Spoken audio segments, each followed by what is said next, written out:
excuse me, sir. We've got 4 more people. I want to make sure everyone, because we've got till 9 o'clock. So 4 more people. Please be succinct and but express yourself. Thank you. Dr. Brendan, I know you always do.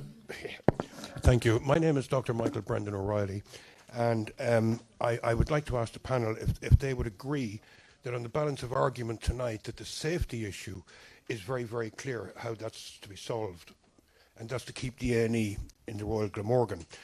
In more general terms, the NHS, there's a perfect storm. There are problems and issues throughout the NHS, and I've been talking to politicians recently about that. Now, one of the points that's been raised repeatedly tonight is that there are 10 consultants needed in each A&E. That's a recent development, and I don't believe that that is true at all. That's misleading, in my opinion. The next thing that's been raised repeatedly is the shortage of junior doctors, the shortage of consultants, and the difficulty recruiting overseas consultants. First of all, a lot of doctors, GPs, consultants, are retiring early. There are 2 main reasons. One, pensions, that's been a problem, and number 2, a system called appraisal and revalidation. Every 5 years, doctors have to be revalidated in order to keep their license. Now, that's caused huge problems. Tens of thousands of doctors are retiring because of that. A lot of doctors from abroad know about that, and they refuse to come because of it. It's something that I think should be changed, and should have been changed a long time ago. Now, the people who make our decisions, our huge decisions on our behalf, we should know who these people are, and they should be accountable. Dr. Lyons is one of the architects of appraisal and revalidation. He wrote the book that appraisers use. Okay.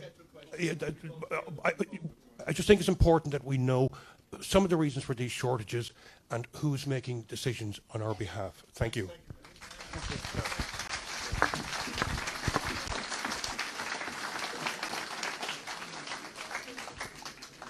I'm Tony Hughes from Tontig.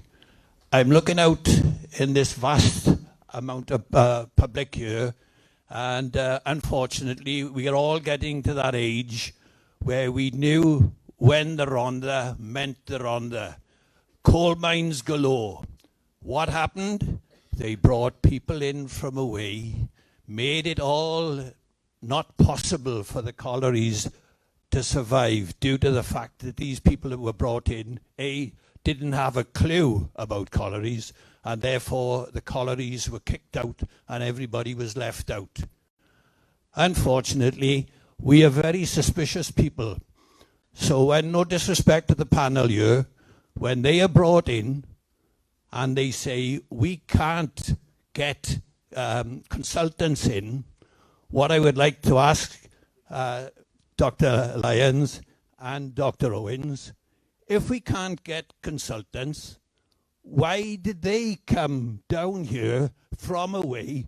What was the incentive to have a good life? Okay, thank you. That's the question.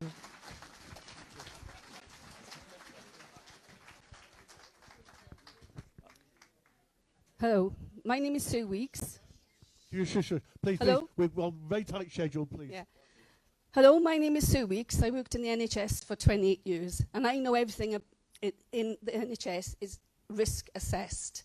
Have you done a risk assessment on the impact of all these patients that we'll have on Prince Charles and Prince of Wales? Surely that is unsafe.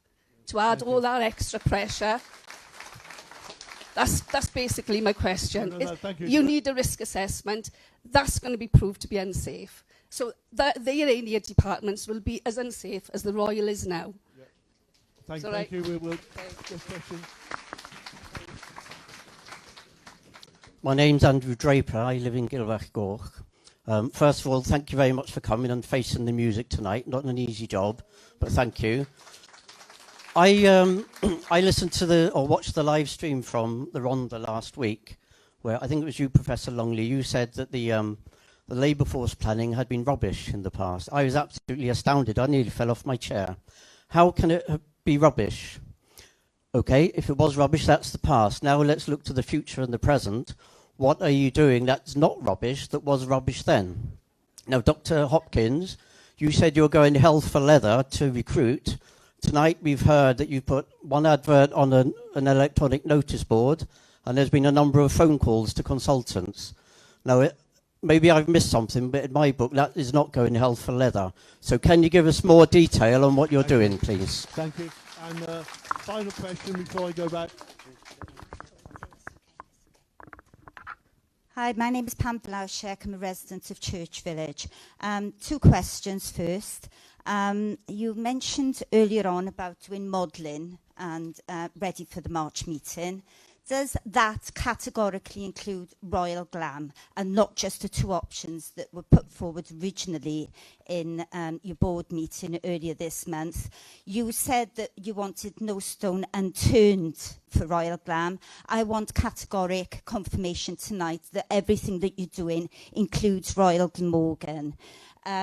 2, there's this brand new facility being built in Cwmbran. You talk about all the issues that you're getting for recruitment here.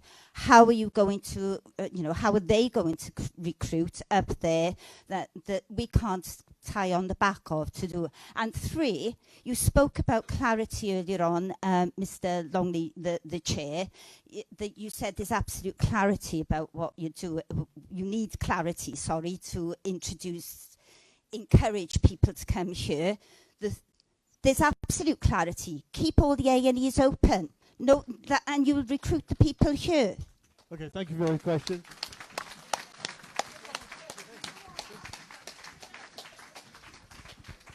So trying to pick up on all those points, so that for me that the looking at our various